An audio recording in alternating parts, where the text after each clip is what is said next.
Late evening in Washington, 1949. In one of the respectable houses where the cream of American and British society usually gathered, there was the faint clinking of glasses and muffled laughter. Somewhere off to the side, by the fireplace, a short, elegant man with piercing eyes was engaged in leisurely conversation. This was Harold Adrian Russell Philby, better known as Kim Philby, at that time the head of the British intelligence agency MI6 in the United States Capitol. His position was not only prestigious, it gave him access to the most sensitive data, as he coordinated the operations of the American Special Services, the CIA and the FBI, against the Soviet Union. However, behind this impeccable mask of a British aristocrat was one of the most effective Soviet agents. While his American and British colleagues were devising ingenious plans, Kim Philby methodically, step by step, passed on all the information he received to Moscow.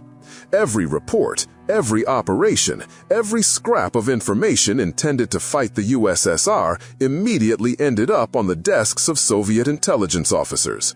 In his memoirs, written later in the Soviet Union, he proudly wrote, "I was proud of every operation I thwarted." This was not mere boasting, but a statement of fact. Thanks to Philby, many of the plans of Western intelligence agencies were doomed to failure before they even began. His career was rapidly on the rise, and Philby was considered one of the leading candidates for the post of head of MI6. It seemed that nothing could prevent him from reaching this pinnacle. But in 1951, events occurred that cast a shadow over his impeccable reputation. Two of his old acquaintances and colleagues from the so-called Cambridge Five, Guy Burgess and Donald McLean, suddenly disappeared, and it later emerged that they had defected to the Soviet Union. This sparked a wave of suspicion, and although there was no direct evidence against Philby at the time, his rapid rise came to a halt. A shadow of doubt had already fallen on him, and despite the lack of direct evidence, his influence in MI6 began to wane. The Soviet government and the party elite of the Soviet Union, in turn, received invaluable information that helped them shape their foreign policy and defense strategy. Another British MI6 staff member, George Blake. His biography was closely linked to the Netherlands and Korea, where he was held captive. After returning to his homeland, he seemed to be a model intelligence officer. However, his views changed, and he became a staunch supporter of communist ideas. While working for British intelligence, he began collaborating with the KGB, becoming one of the most destructive double agents. His activities caused irreparable damage to British intelligence in Eastern Europe. Blake betrayed more than 400 British agents and informants to the KGB. This is not just a number. It meant the collapse of entire intelligence networks, years of work, millions of pounds spent on their creation, and, most importantly, the lives of people who were endangered or arrested. By paralyzing a significant part of British intelligence activities in this strategically important region, Blake effectively deprived MI6 of its ability to operate effectively behind the Iron Curtain. In 1961, George Blake was exposed and arrested. At his trial, he was sentenced to an unprecedented 42 years in prison. Many believed at the time that he would spend the rest of his life behind bars. But fate had other plans. Just 5 years later, in 1966, Blake made a daring escape from Wormwood Scrubs prison, which came as a real shock to British society. He was helped by activists from the nuclear disarmament movement who shared his anti-war beliefs. After his escape, Blake managed to reach the Soviet Union, where he lived until the end of his days. According to eyewitnesses, upon his arrest, he declared, "I did it for peace," demonstrating his ideological motivation. He was not just a spy, but a man who deeply believed in his ideals, even if he worked against his homeland. Another example is the story of Melita Norwood, which shows how an ordinary woman whose life seemed uneventful and unremarkable at first glance was able to influence the course of world history for decades. If you had met her on the streets of London, she might have seemed like your neighbor, rushing to the market for groceries or going to the library. But behind this outward ordinariness lay one of the longest-lived and most successful Soviet agents. Starting in 1937, for 40 years, Melita Norwood, who worked as a secretary at the British Non-Ferrous Metals Association and then at the British Iron and Steel Research Association, passed on secrets of the British atomic project, codenamed Tube Alloys, to Moscow. This project was key to the development of Britain's own nuclear weapons. Access to documentation related to this project allowed her to systematically pass on drawings, formulas, and data on uranium production, which significantly accelerated the creation of the Soviet atomic bomb. At a time when Soviet scientists, under the leadership of the Soviet government and the party elite, were working intensively on the nuclear program, the information provided by Norwood was invaluable, saving them years of research and enormous resources. Her activities remained undisclosed for decades, even after the collapse of the Soviet Union. It was only in 1999, when she was already 87 years old, that Melita Norwood was declassified thanks to the publication of the KGB archives. The news of the spy grandmother shook Great Britain and the whole world. At a press conference held after the revelation, Norwood, without showing a hint of regret, said, "I have no regrets. It leveled the playing field in the world." She believed that her actions contributed to the establishment of nuclear parity between East and West, which, in her opinion, prevented a major war.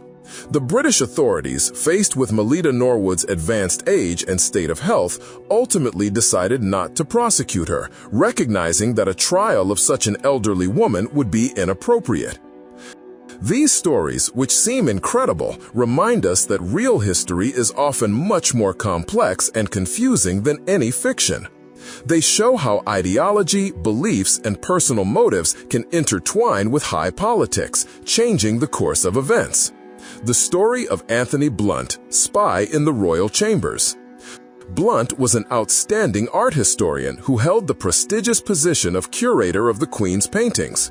Who would have thought that this guardian of Britain's cultural heritage was also a member of the notorious Cambridge Five, the group of Cambridge graduates who were recruited by Soviet intelligence in the 1930s? Blunt worked for MI5, the British counterintelligence service, which gave him access to highly confidential information. Not only did he have access to the most secret reports, but, incredibly, he also had access to the royal family's private correspondence. Blunt was so well connected in high society that his true motives remained invisible to many. Using his position, he was able to warn other Soviet agents of danger by passing on information about upcoming operations or the suspicions of British counterintelligence. He did this, as they say, with cold calculation, as if in passing, during social receptions or work meetings, where his presence did not raise any questions. For decades, Anthony Blunt remained undiscovered, his position in society and his connections serving as a reliable cover. However, in 1979, the Iron Lady of British politics, Prime Minister Margaret Thatcher, decided to reveal the truth about his activities. It was a bold decision, as it could have caused a huge scandal and undermined confidence in the monarchy and the secret services. Nevertheless, the truth came out. Declassified KGB archives later confirmed the significance of his work, stating explicitly, his information was invaluable for operations in Europe. This data allowed the Soviet Union not only to avoid traps set by Western intelligence agencies, but also to effectively plan its own operations using the information obtained about British plans and capabilities.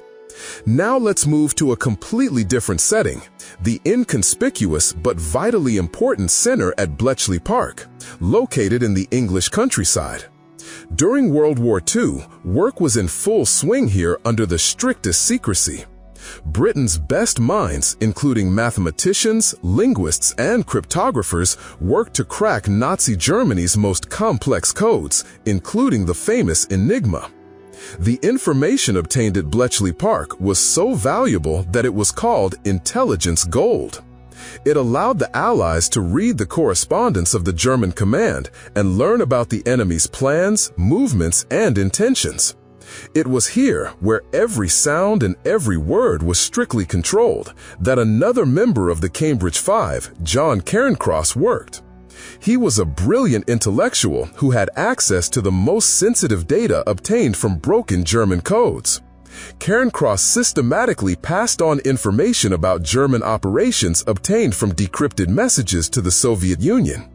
This included information about troop locations, plans for offensives, and the movements of submarines and aircraft. The significance of these leaks for the Soviet Union cannot be overestimated.